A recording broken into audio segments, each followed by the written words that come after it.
গাজায় পৌঁছেছে রেড ক্রসের ফ্রিজিং ভ্যান, ভেতরে মরদেহ। নিষ্প্রাণ দেহটুকুর জন্যই ক্লান্তিহীন প্রতীক্ষা স্বজনদের। একে একে নামানো হয় ফিলিস্তিনিদের মরদেহগুলো, যাদেরকে গত 2 বছর যুদ্ধ চলাকালে ধরে নিয়ে হত্যা করেছে ইসরায়েল।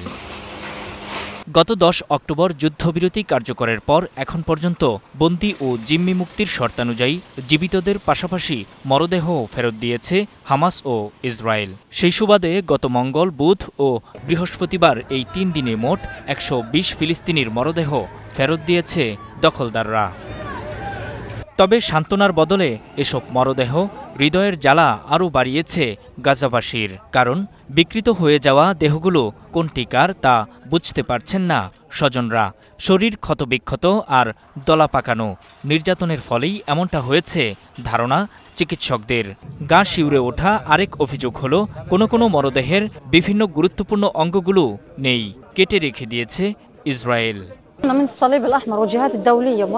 শহীদদের এখানে আনা হয়েছে, কিন্তু আমরা জানি না তারা কারা, কারণ ইহুদিরা তাদের উপর নির্যাতন করে চেহারা ও শরীর বিকৃত করে ফেলেছে। আমার স্বামীর মরদেহ এখানে আছে কিনা সেটাই খুঁজছি। স্বজনদের অভিযোগের সত্যতা মিলেছে ফরেনসিক রিপোর্টেও।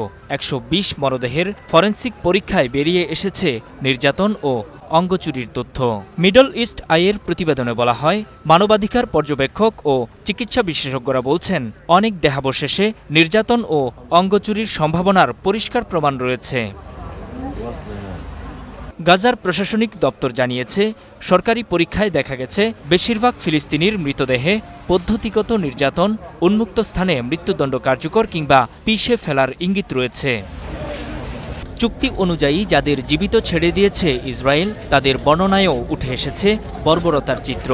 ইসরায়েলি কারাগার থেকে মুক্তি পাওয়া মাহমুদ নামের এই ফিলিস্তিনি জানান, নির্মম নির্যাতন করে তার দৃষ্টিশক্তি কেড়ে নেওয়া হয়েছে।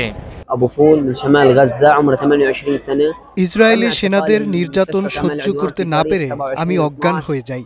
এর প্রায় 2 ঘন্টা পর যখন জ্ঞান ফেরে, তখন থেকে আর কিছুই দেখতে পাই না। এদিকে গাজার খান ইউনিসে ইসরায়েলি জিম্মিদের মরদেহ খোঁজার কাজ চলছে। চুক্তিতে 28টি মরদেহ ফেরত দিতে চেয়েছিল হামাস, কিন্তু এখন পর্যন্ত 10টি ফেরত দিতে পেরেছে। গোটা উপত্যকার প্রায় সব ভবন ধ্বংস হয়ে যাওয়ায় অবশিষ্টদের মরদেহ পেতে সময় লাগছে বলে জানিয়েছে সশস্ত্র সংগঠনটি। নূর মোহাম্মদ, স্টার নিউজ।